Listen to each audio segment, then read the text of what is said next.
chapter 12 is property management, which is the natural sort of follow-up to landlord-tenant. So we want to talk about managing property and what it means to manage property, and what the responsibilities are of a property manager. This is one of the few things that you cannot do as a real estate licensee in North Carolina with a provisional license. Remember, when you first are issued your license, a new licensee gets a license on provisional status. Can they begin to work pretty much immediately doing most things as a provisional broker? Yes. As long as they have a BIC. As long as they have a BIC, they can. One of the few things you cannot do as a provisional broker is property management. Notice right here, it says only non-provisional brokers. And that's with or without a BIC as a provisional broker. Even with a BIC as a provisional broker, you cannot do property management. Okay. Doesn't matter. You have to be non-provisional to do property management in Wow, North good to Carolina. know. The reason for that is the decision-making piece. Property managers are expected to make like decisions on behalf of their clients, and that's too much responsibility to give to a provisional broker. So you have to be non-provisional to be a property manager. If they ask on the test what a property manager does, there are a couple of key things to look for. The property manager preserves the value of the property, so by doing maintenance and stuff like that, and generates the highest possible income. What we don't do is generate the highest possible income at the expense of preserving the property. Is it necessary to do maintenance as a property manager? Mm-hmm. If you don't, you're not going to maintain the value of the property, and you're not going to be able to continue to generate income for the property owner. So it's a double-edged sort of requirement. Maintain the value of the property and generate the highest possible income for the property owner. On the test, you are very likely to be asked to identify something called operating expenses. Property managers, when they are running properties, have to pay certain expenses that relate to the management of that property. And this list here is not all inclusive, but it gives you an example of the kinds of things which are considered operating expenses. The best approach for you all is actually to, rather than trying to memorize this whole list, is to memorize the one expense that is not an operating expense. The one expense that is not an operating expense. So I'm going to go to a white screen for a second.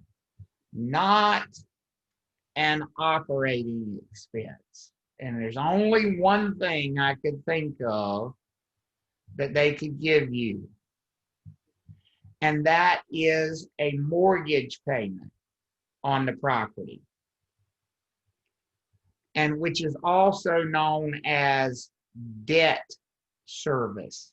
Debt service. So that monthly payment made to a lender for the property, the interest on the loan, the principal on the loan balance, that payment is the one thing that a property manager might pay that's not considered an operating expense. So if I said utilities, would that be an operating expense? What would your answer be? Yes. Yes. Marketing expenses. Yes. The property management fee itself, would that be an operating expense? Yes. Yes. All of those are. The only one that's not an operating expense is the debt service, the mortgage payment. Okay? But that still has to be paid by the property manager, right? It still has to be paid. It's just not considered an operating expense. Oh, okay. Okay. We need a property management agreement, just like we need a listing agreement when we represent sellers, or a buyer agency agreement when we represent buyers. If we're going to represent landlords, we need a property management agreement. It has to be in writing, couple of things a property management agreement should dictate, just like a listing agreement, for example. How much we are going to get paid, under what circumstances we are going to get paid, and what is the job? What do they want us to do for them? What responsibilities is the owner giving us? So a property management agreement should clearly outline the job, the responsibility, the pay, and when we are owed the money. Those are the things that must be in a property management agreement. I mean, like as an example, do you think most property managers are going to be in charge of maintenance? Yes. Yeah. So when I say in charge of maintenance, here's what I really mean. Who's going to decide whether or not we fix something? Is it going to be the landlord or is it going to be the property manager? The property manager. The property manager. Oh. Who's going to decide what vendor does that repair? Property management. The property manager, okay? They cannot make that decision unless they were given the authority to make that decision. Where do we get that authority? What document gives us the authority to make that decision? That agreement we signed. The property management agreement.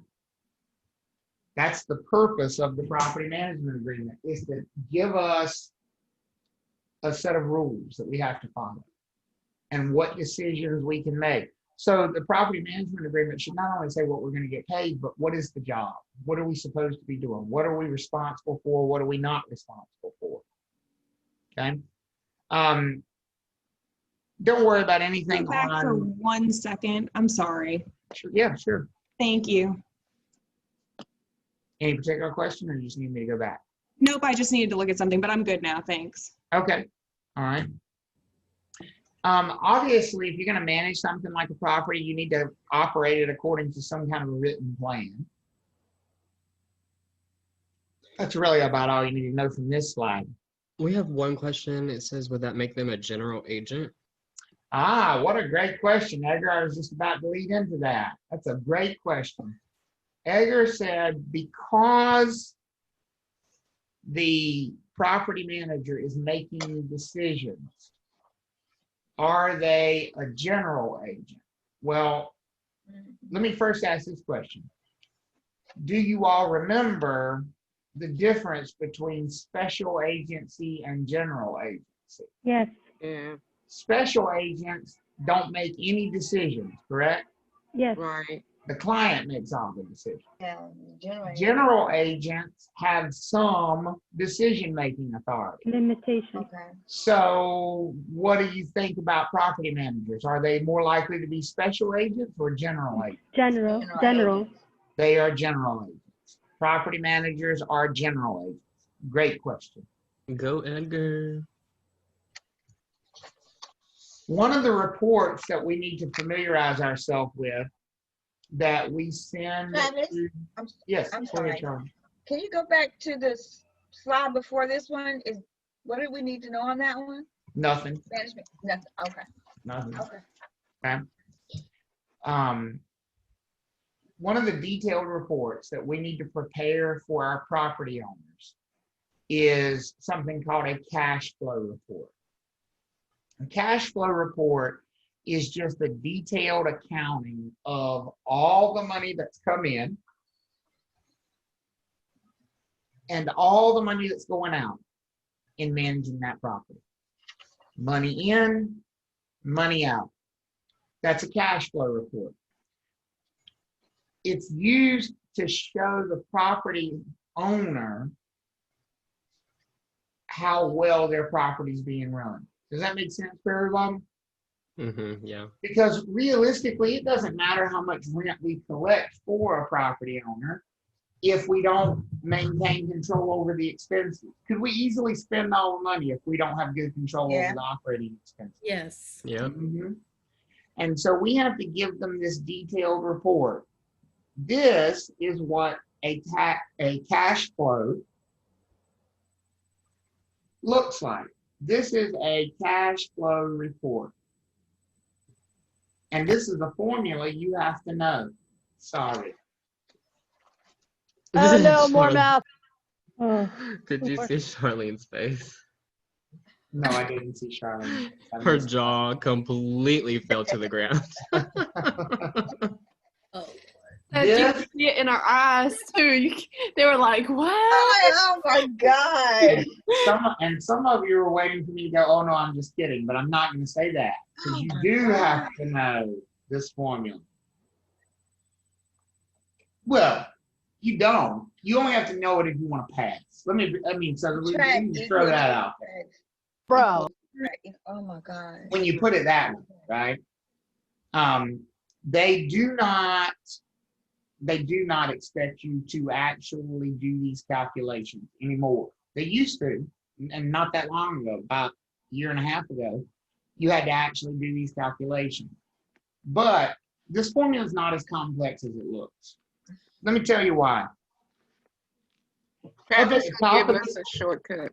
I am going to give you a shortcut. At the top of this formula, you basically have money in. And then if you notice, all the way down, we keep subtracting things. So this is money out.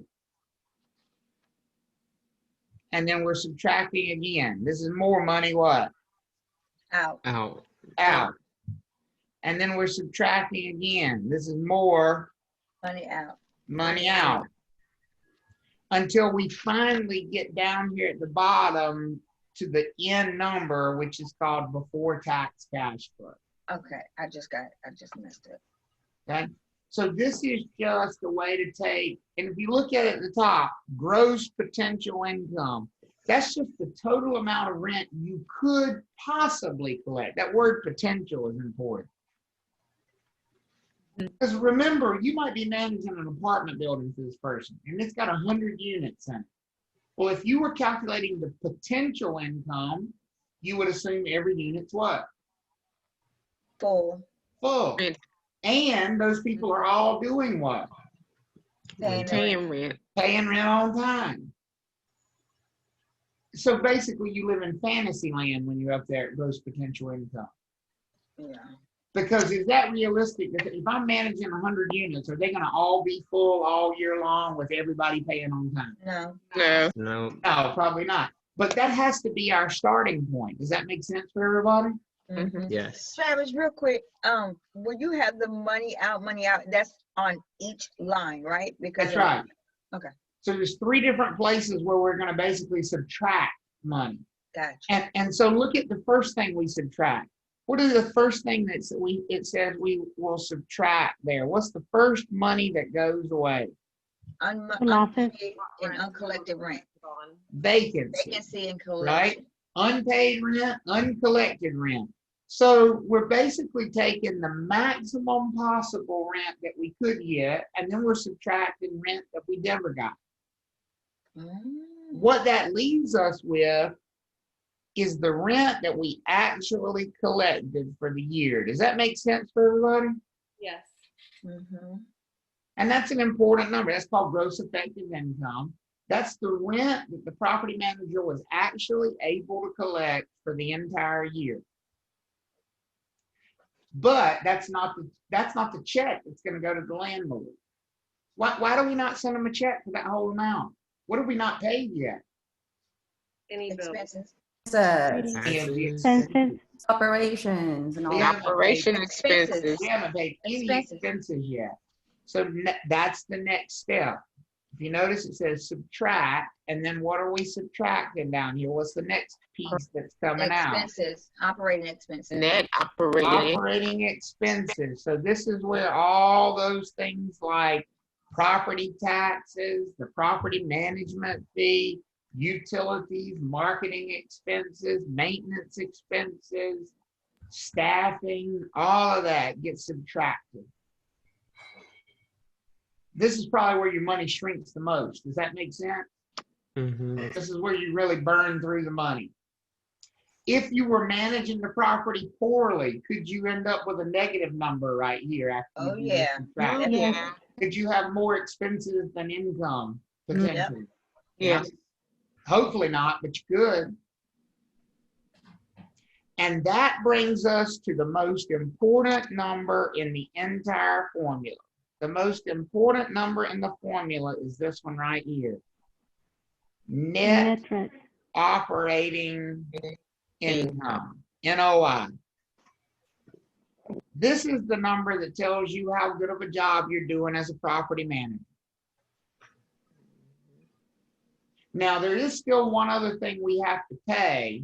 We haven't paid that mortgage payment yet, and that's what the next step is, where it says subtract the debt service, and that equals the before tax cash flow. But that is much less important about how we do our job than the net operating income is. Here's the reason why we look at that number to tell if we did a good job. We can't control the mortgage payment. That's the owner's mortgage. They borrowed the money. All we can do is make the payment. Does that make sense for everybody there? Mm-hmm. Can Because we? without the mortgage payment, we won't have all the other. Right. But are the other things within our control? The Yes. management fees, Yes. the utilities, the marketing, the staffing, the maintenance. Is all that within our control? Yes. How much vacancy, is that within our control? Yes, How much rent we charge, is that within our control? yes. Mhm. So basically you think of it as this number right here, this line right here, this is like a performance review for the property manager. That's our line.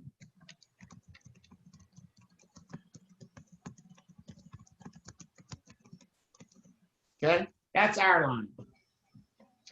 Now, do you want something, because I told you we're gonna have to learn this formula.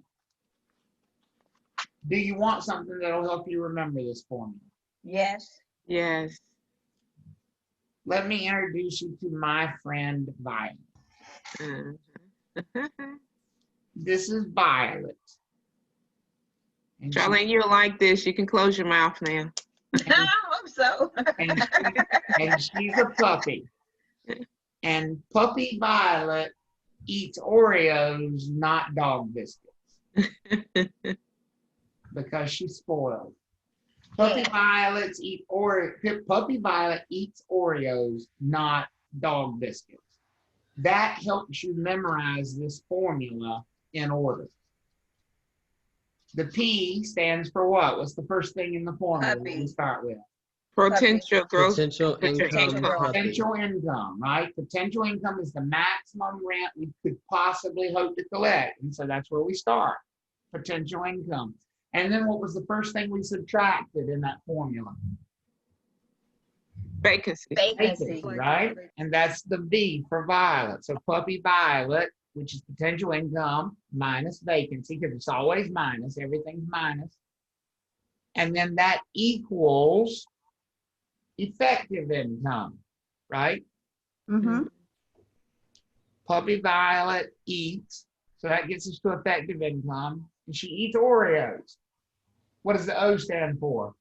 Operating expense. Operating expenses, not, which is our NOI, Net. dog biscuit, which is the debt service, and then the before tax cash flow. That will help you keep that formula in order.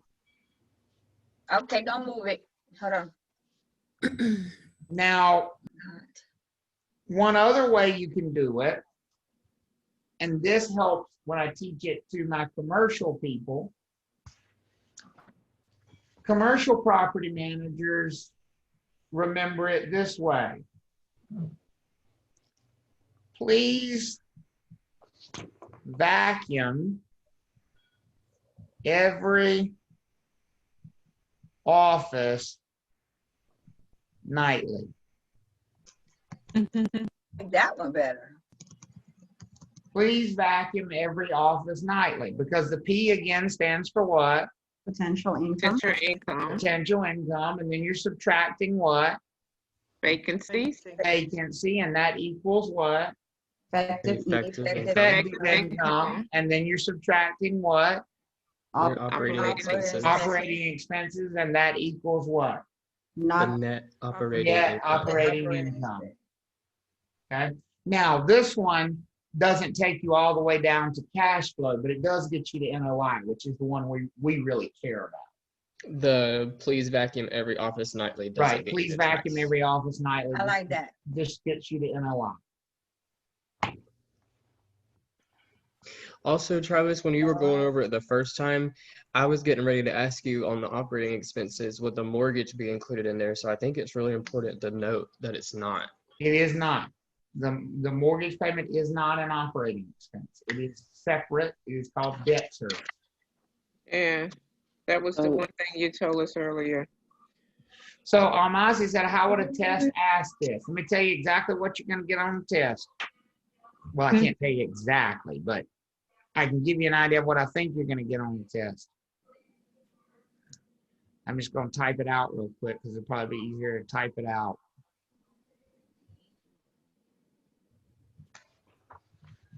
Which of the following most accurately represents the net operating income of an investment property? And they'll have A. Let's see, what would they put here? The total rent collected plus allowances for vacancy and collection losses. B, let's see, the total amount of cash retained by the owner after all expenses, including debt service, have been satisfied.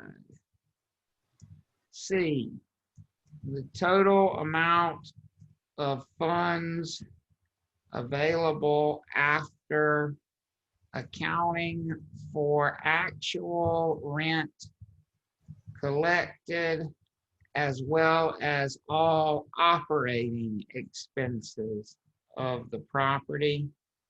Or D, the amount of cash necessary to own the property. That's the kind of question you're going to get. C. They want you to know the formula. So which one of those is the most accurate representation of net operating income? What do y'all think? A. C. So let's look at the formula. D. B or C. Well, Okay. A. So look at A. Total rent collected plus an allowance for vacancy and collection losses. Well, there's one big dead giveaway that A is not the correct answer. Mm-hmm. The word what? Plus. Total. Allowance for vacancy and collection losses. That's an addition. Where do you see plus in that formula? Nowhere. Nowhere. It ain't A. Does that make sense? Uh-huh. Mm-hmm. Because there's no adding in this formula. Okay? So it's definitely not that one. We can get rid of that. Look at B. The total amount of cash retained by the owner after all expenses, including debt service, have been satisfied. So, it's That one. would that be that? Wait a minute, including debt service? That's way down here, right? Yeah, so that's So after That's where we need. that's actually cash flow, isn't it? cash flow. Yeah. You see what I'm saying? Yes. That one's too far, too deep into the formula. So that's not it. C, the total amount of funds available after accounting for actual rent collected, as well as all operating expenses of the property. So total funds available after accounting for actual rent collected, that's right here, and accounting for the what? Operating expenses. And does that get us to net operating income? Yeah. Yeah, And aren't they asking us for? the operating income. Net operating, oh, yes, net operating income. So that plus word could literally just eliminate an answer right on the spot. Because they're all subtractions in this formula. Okay, You know this formula, know they're all subtractions. And okay, I'll remember that part. and D is just nonsense anything. I don't even know what D would be. We're not buying a loan. Okay? Or, you know. That's the kind of question you're gonna get. That's why you gotta know the formula. Because they're gonna ask you a question that relates directly back to the formula. So you gotta know, you gotta have it solidified in your brain. Are we all okay with that? I just had a question about the net operating income. Why did Okay. you say why did you say that's the most important one to us? Or to Because if you look at net operating income, if you look at, let me clear all of this. If you look at net operating income, that is the one that we have control over. That's everything that we as the property manager have control over. We as the property manager control the gross potential income. Oh, sorry. How do we control this right here? Stop it. How do we control the gross potential income up there at the top? Adjust the rent. Adjust the rent. That's exactly right. It says it's the maximum rent we could possibly collect. Well, the way I control that is by adjusting the rent. Can I adjust the rent as the property manager? Yeah. Isn't that my job, Avi? Yeah. Okay, so I can control the rent. Can I control vacancy? Can I work my butt off and have less vacancy, have better tenants in the property? Mm-hmm. I think, Mhm. As the property manager, is that within my control? yes. Mhm. it can be. Yes.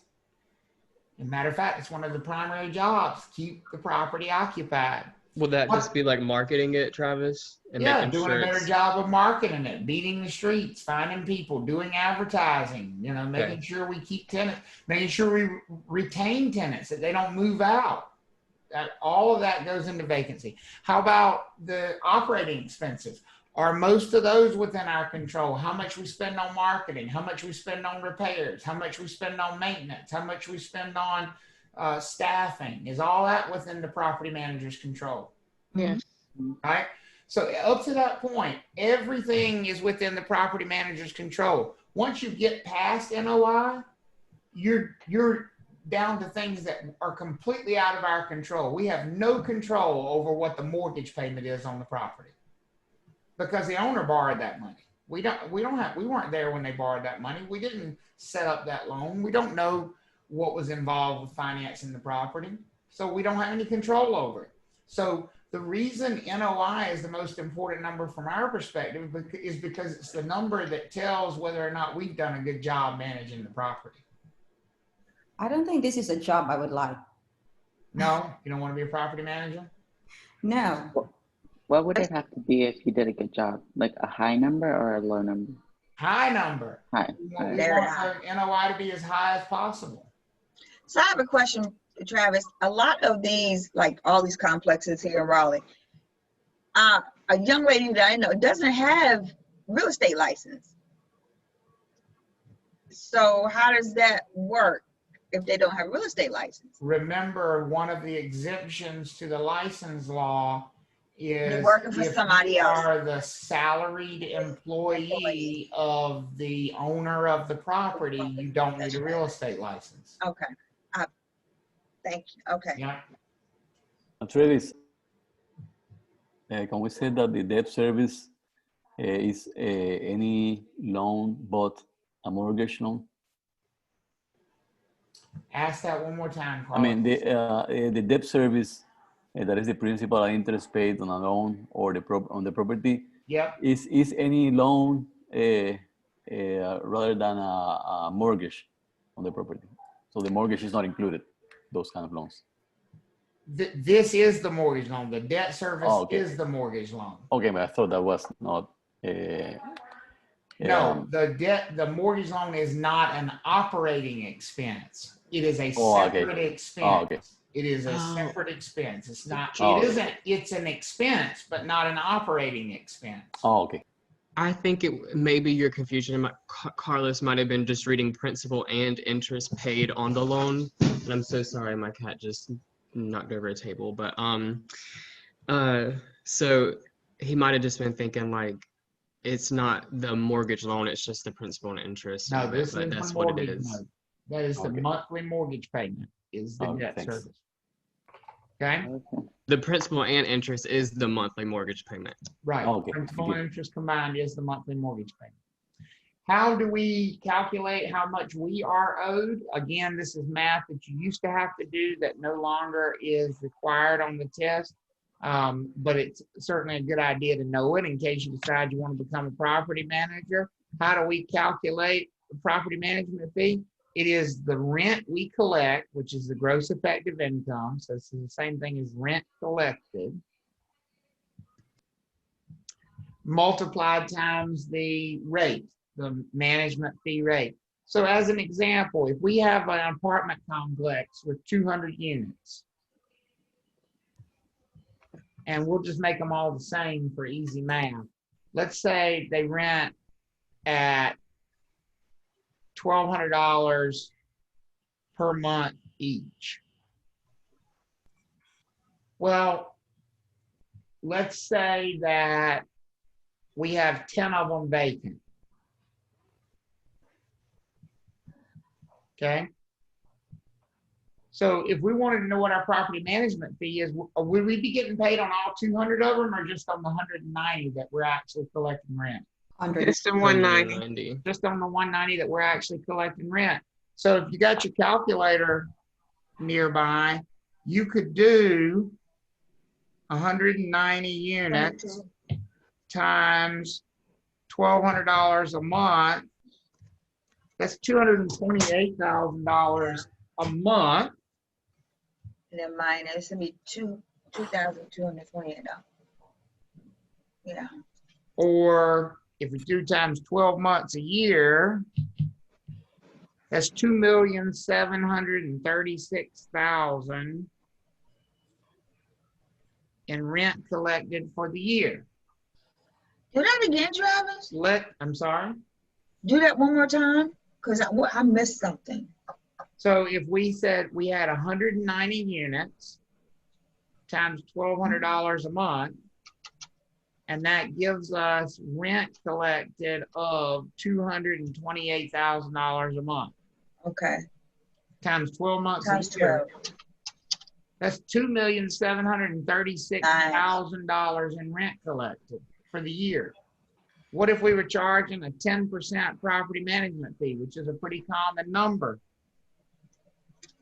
Now, Luigi said she didn't want to do this job, but some of you might want to make $273,000 a year. I love it. And still sell properties on the side. Yeah, nice. It's a good paycheck. Could that be potentially a lucrative business to be in? Oh yeah. Yep. And sell property on the side too. Yeah. Mm-hmm. Very good. Amen. Where'd you get your mortgage-free rate from? I'm sorry? Where did the 10% come from? I'm just saying that's a fairly common number when it comes to property management. I'm just, Okay. you'll see people that do it for 7 or 8%. You'll see people that do it for 15%, but 10 is kind of a fairly common number. Okay. For property managers. So majority, if the property manager works for the company, then and they're not a broker, they will not make as much as what's quoted here. No way. Well, then there'd probably be a split with their firm, I would imagine. So if that's the Oh, you mean if you're not licensed? If you're not licensed, yeah. Oh, if they're a salaried property manager, they're probably not making anywhere close to this. No. Yeah, probably like 80, 60. Right. Okay. All right. So Travis, If that's the case, where they just multiply the gross effective income with the management fee rate, and then we have the net operating income as a measuring bar, how good you are as a property manager. So how does those two numbers meet together in evaluating you for managing? Well, this number is not meant to evaluate you. This number is meant to pay you.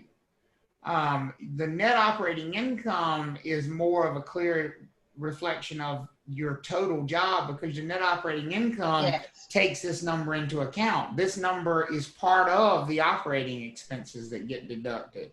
So like if you were looking at a property, let's say we had a property that had, and we'll use that same property we just did. Let's say we've got 200 units that rent at $1,200 a month.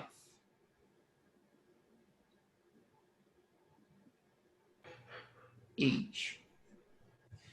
10 of them are vacant at any given time. Okay. We have a 10% management fee. Let's say the property taxes on the property are $25,000 a year.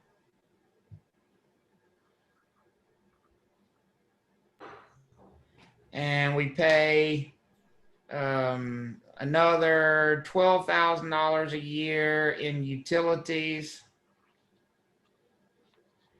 And we spend $60,000 a year in maintenance. Could we calculate the net operating income of that property? Don't we have a formula for that? Yes. Okay. So if we look and think about the formula, and we can use Puppy Valor, we can use please vacuum every office. So please vacuum every office nightly, correct? Mm-hmm. And what does the P stand for? Potential income. Potential income. What does the V stand for? Vacancy. Vacancy. The E stands for what? Effective income. Effective income. The O stands for Operating expenses. operating expenses. And the N stands for net operating income. Right? So let's look at our potential income over here. Potential income. 200 units times $1,200 a month times 12 months a year. Does that make sense for everybody? That would be our potential income. That's if they're all full, right? Yes. Okay. So that's 200 times 1,200 times 12. That's $2,880,000. And it's all going to be downhill from here, because everything else from here is not money coming in, but money going what? Out. Out. So first thing we need to subtract is our vacancy. Mm-hmm. What do we know about the vacancy? It's 10 of them. 10. It's 10 units times $1,200 a month times 12 months a year. So our vacancy is 144, I think. Let me see. $144,000. So that's minus $144,000. So can we do 2,880,000 minus 144,000? Yes, we Mm-hmm. Okay. So my 2,880,000 minus 144. I've got an effective income here of $2,736,000. Sound about right to everybody? Mm-hmm. Yeah. Now we need to subtract our operating expenses. So when we start looking at our operating expenses, the first thing I see over here is a management fee. We need to subtract our management fee, but how much is that? It's 10%, but of what number? of 2,736,000. That's right. It's 10% of the rent we actually collected. So our management fee is $273,600. That's one minus. Travis, would that be called 10% of the effective? Yep, 10% of the effective income, 10% Okay. of the rent actually collected. How about the property taxes? Is that an operating expense? Mm-hmm. So we would subtract it. Oops, 25,000. How about the utilities? Is that an operating expense? Yes, it is. Mm-hmm. Yes. How about maintenance? An operating expense? Yes. Yes. So if we take 2,736,000 and we subtract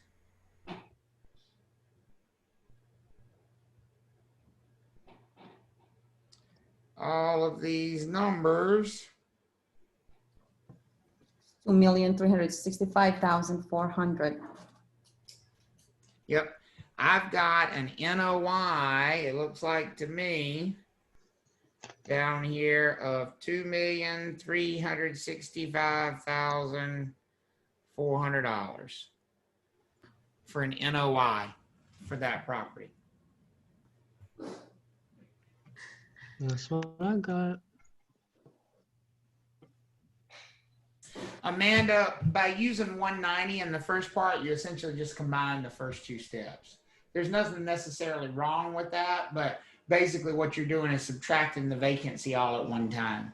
It's going to come out the same way either way. That's what I did anyway. Yeah, that's fine. It's going to give you the same ultimate answer. But this is how properties are managed. And back to Avi's question of why is this number why is this used to evaluate us? Because all of these numbers are within our control. Just watch how we could change this number. If I came in next year and I did a better job marketing the property, could I change this vacancy number from 10 vacant units to 8 vacant units if I worked my butt off? Mm-hmm. Right? And if I did that, my vacancy goes down and becomes 8 times 1,200 times 12. My vacancy would drop to 115,200, which means then my effective income would go up. Correct?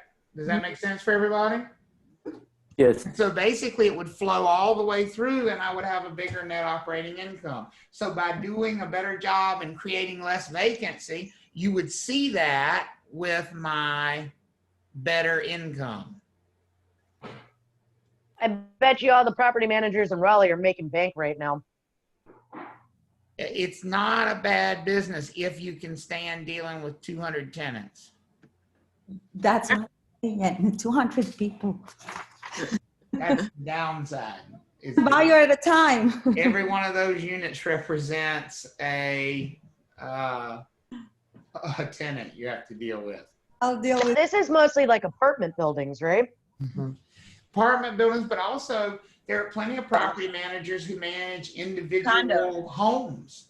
Yeah. I mean, so a lot of property managers have 75 different homes that they manage for 75 different owners. Yeah. Yeah, Like that's your how beach my homes my we last talked place I about rented was like. I had a property management group that came out and managed my property. And now I will tell you, a lot of people in the business like this area because this is the most consistent flow of income in real estate. In sales, does it make sense in sales, especially early on, you're going to be on sort of a roller coaster? You're Yes. going to have some months where it's really good and you're going to have some months where you don't sell anything, right? Mhm. And so your income, people have to learn to adjust to that. Oh, I made $20,000 this month and I made nothing the next 3 months.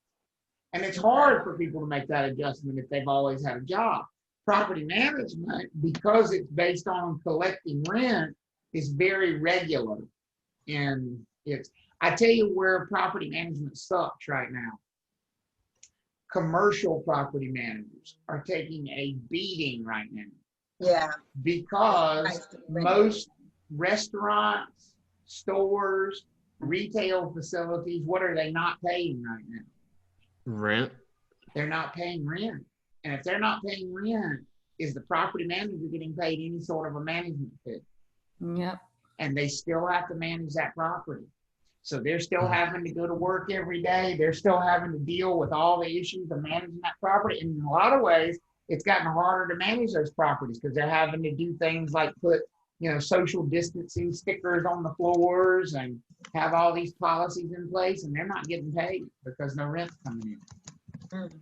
I would imagine property managers would get some kind of bonus if they were able to decrease their operating expenses. For sure. Yeah. Absolutely. Property managers do generally have like scales of, and that's why, especially if you're taking over managing a property that's been operating for several years, what they're going to do is look at your NOI compared to NOI that they got from previous years. My first big property management account, I got a property management account many years ago, and it was 170 properties. Wow. And when the owner handed me, we signed the property management agreement, and he handed me the checkbook for the trust account. And he said, I don't want to hear from you ever. He said, I want to hear from you one time a year when you write me a check. If it's broke, fix it. Fix it. If they need to be evicted, evict them. If you need to change the rent, change the rent. If you need to replace something, that's your call. But I'm going to evaluate you at the end of the year based on your net operating income.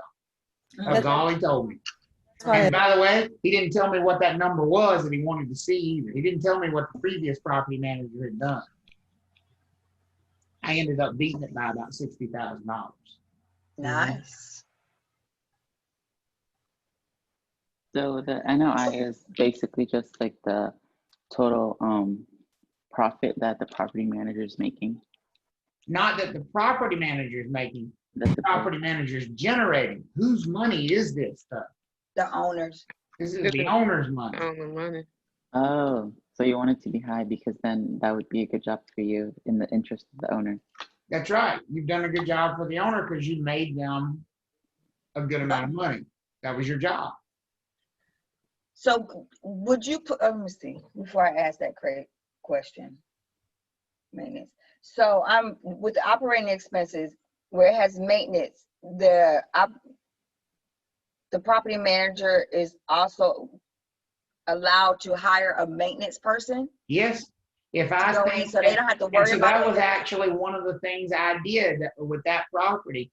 I started looking at their maintenance expenses from previous years, and they had spent like $120,000 on maintenance because they were using like electricians and plumbers every time they had a problem.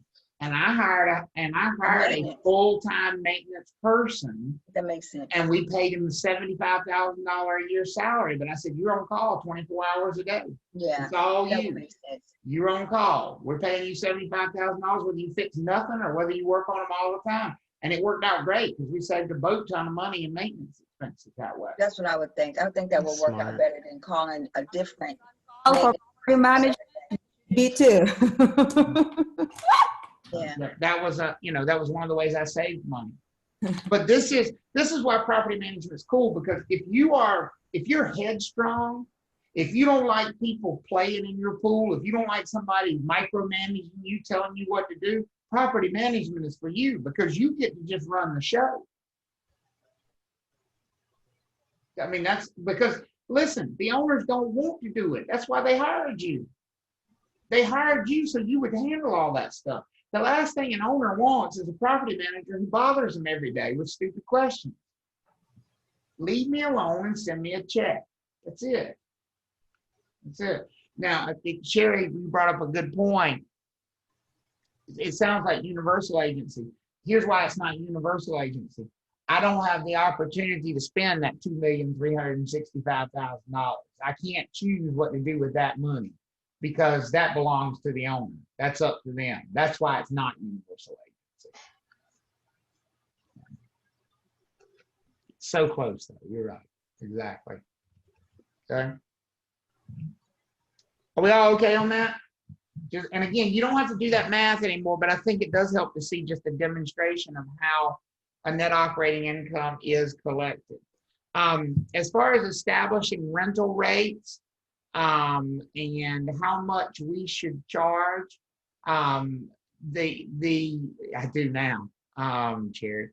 How much we should charge should almost always be based on comparison.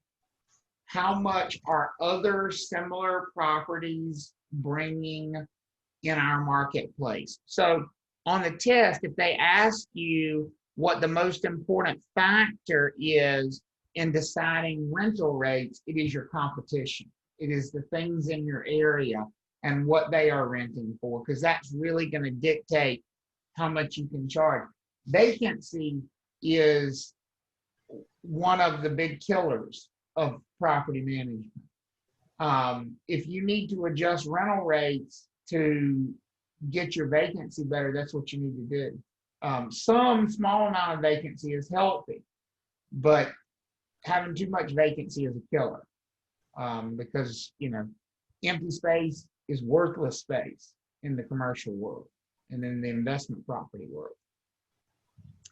So could your rental spaces have different prices, or would they have to be the same? No, they're absolutely very different. Like a lot of times if you're managing apartment complexes, for example, you're going to have some 1 bedrooms, some 2 bedrooms, some 3 bedrooms.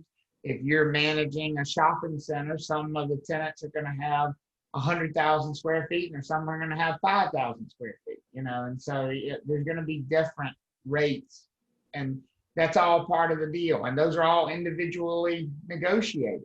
That's other part of the property manager's job, is negotiating those rents with each individual tenant. So it's the same square footage? Should they have the same rate? Is it against Not necessarily. No, not necessarily. Okay. Now, in residential property, you'd probably want to be more, if you were managing residential property, you would probably want to be more conscious of something like that, because you want to be careful not to fall into a fair housing violation, where you're charging a certain tenant more for the same style of home, same size of home. But in commercial property management, really, it's a negotiation. Everything's a negotiation. Duties of the property manager: market the property, choose tenants, collect rent, maintain. I think all those are easy. This is the one that people struggle with on the test. If there's an eviction, if there's a court case, who is going to court on behalf of the property? Is it the property owner who's going to court, or is it the property manager who's going to court? The manager. The manager. So if there's an eviction, it's going to be the manager processing the eviction. If there's a dispute about a tenant security deposit, it's going to be the manager who does that. That's one of the major functions that we're hired for as property manager, to do all those duties, perform all those duties. On the test, they may ask you to differentiate between the different types of maintenance. There's something called preventative maintenance, which is the most effective type of maintenance that we have. Preventative maintenance is done to prevent issues. It's done before things are broken to hopefully prevent them from breaking. That is much more cost effective than repairs are, or corrective maintenance. It's like and of course, deferred maintenance is the worst kind, because it's the maintenance that you did not do. Deferred maintenance is maintenance that was never completed, which is usually a pretty bad idea, FYI. But sometimes deferred maintenance is necessary. I mean, sometimes you have to put it off, and sometimes you're intentionally putting it off, depending on the situation. I've managed property before where I had the owner of the property was going to redevelop it. He knew he was going to tear it down. He was just waiting for the permitting process with the city of Raleigh, and he had 30 units in there. And he said to me at the beginning of the year, "Don't spend any money that we don't have to spend. I don't care if we have to hold it together with duct tape and super glue. we're going to push it down with a bulldozer at the end of the year. And I tell you, I never bought so many secondhand anything. I actually had a standing deal with an HVAC company that if they found one, if they went to somebody's house and they were replacing their HVAC system and the one they were taking out was still okay and had a little bit of life left in it, I would buy it, because we weren't replacing anything in those units with anything new, because we knew we were going to tear them down. So, you know, sometimes deferred maintenance is part of the deal if it makes sense, but you have to decide. Okay. As far as our employees, the employees of real estate brokers, so salaried, unlicensed assistants,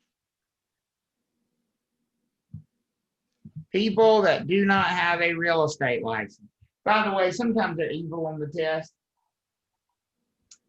Elise is a salaried assistant who just completed the North Carolina Real Estate Broker pre-licensing course, but has not yet taken the licensing exam. That is a very long-winded way of saying she doesn't have a what? License. A license. I don't care that she's taking the class. She's still not licensed. Does that make sense for everybody?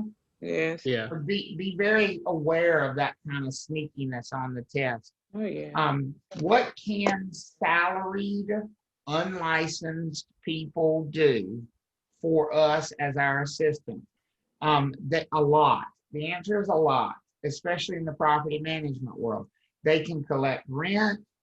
They can manage repairs. They can make deposits. They can manage the trust account. Even an unlicensed person can manage a trust account. They can show rental units. Remember, they cannot show units that are for what? Sale. For sale, but they can show units that are available for rent. They could put these listings in the MLS as long as the broker who employs them is giving them the information. They're not coming up with the information. They can do all of that stuff. The big no-nos in property management for an unlicensed person is to engage in any kind of a negotiation.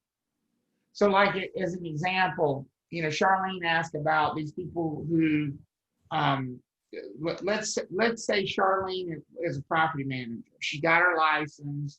She's non-provisional. She's a property manager, and she can't be there all the time. So she hires an assistant to work for her. Is that possible, first of all?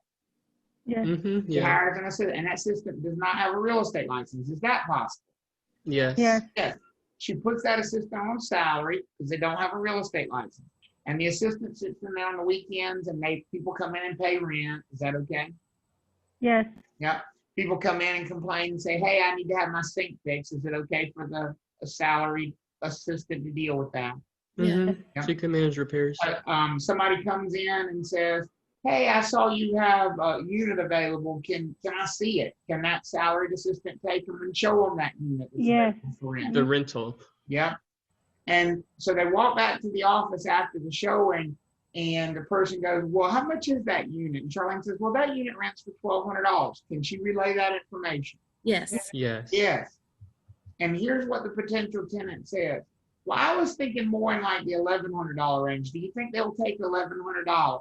Can Charlene's assistant continue that conversation? No. No. No. That just became a what? Negotiation. That's negotiation, and they cannot engage in that conversation. Okay? So what would the assistant have to say? I'm going to have to let you talk to Charlene. She's the property manager. I'm gonna have my people get with your people. Exactly. What's your number, and have my property manager call you back. That's right. Yes. I'll have them call you back. Last little note here has to do with managing commercial property. If you manage commercial property, it is subject to the Americans with Disabilities Act, which means any facility that is available for public use, not just publicly owned, but public use. So hotels, restaurants, shopping centers, libraries, Malls, especially. malls, any publicly available facility falls under the Americans with Disabilities Act. And basically, the Americans with Disabilities Act says that we have to provide equal levels of access regardless of someone's physical, emotional, or mental disability. If you are managing commercial property, publicly available property, you really do need to be very educated on the Americans with Disabilities Act and make sure you understand all of the requirements that come into making a property accessible. And just remember the definitions that we talked about previously of an accommodation versus a modification. An accommodation is a change in the way you do business. It's like a procedure that you change. A modification is a physical change to the property. So like as an example, if you had a shopping center and one of your tenants is in a wheelchair, but the handicap accessible parking is not close to their suite in the shopping center. There are parking spaces near their suite, but they're not the ones that are designated as handicap accessible. What would be a very easy accommodation to make for that particular tenant? Just make one of those parks a handicap parking. And you could just swap them out. You don't have to have an additional handicap spot. Could you just take the one away somewhere else and make the one that's closer to their suite the handicap one instead? That would be an accommodation. That would be an accommodation. It didn't require any physical change to the property. Wasn't like you had to repave or do anything. You just literally said, okay, this is now a handicap accessible spot.